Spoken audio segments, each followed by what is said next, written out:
আল্লাহ আমিন।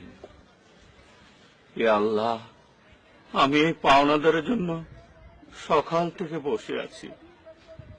জোহর পড়লাম, আসরও পড়লাম, পাওনাদারের দেখা নেই। আল্লাহ, সে যেখানে থাকুক সে যেন এসে পড়ে আমার কাছে। আল্লাহ, তার তৌফিক দান করো, আমি যেন ঋণ মুক্ত হইতে পারি। আল্লাহ,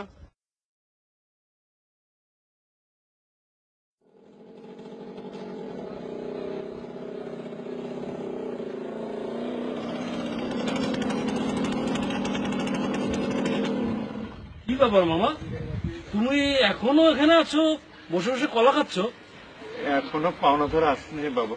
মামা, যে টাকা পাবে গরজটা তো তার, সে যখন আসেনি তুমি কেন বসে আছো? বলো কি বাবা, ঘর তো আমার। তোমার গরজ?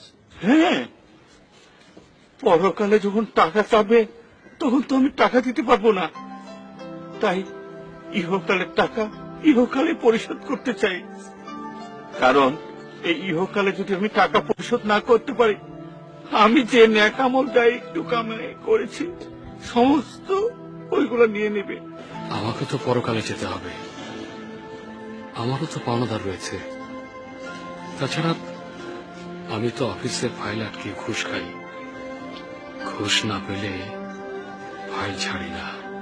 এই তো, হ্যাঁ এই তো, এই ব্যাগই তো ঘুষের টাকা। লোকটাকে বাধ্য করেছি ঘুষ দিতে।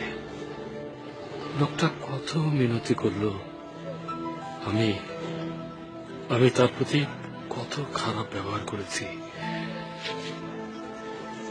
এই লোকগুলো যদি পরকালে ঘুষের টাকা ফেরত চায় তাহলে তাহলে কি হবে? না দিতে পারলে আমার নেক আমলও তো কেড়ে নেবে। না না আর না।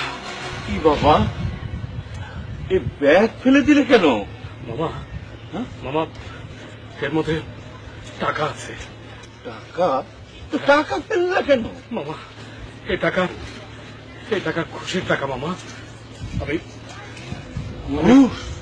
হ্যাঁ মামা, আমি ফাইল আটকিয়ে ওদের কাছ থেকে আমি ঘুষ পেয়েছি মামা।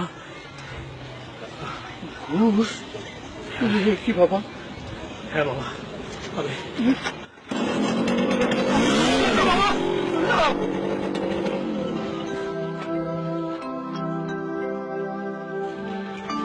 টাকা যেতে হবে, পাওনাদারও আছে না, কি করি? আল্লাহ, তুমি আমাকে রক্ষা করো, আল্লাহ তুমি আমাকে রক্ষা করো।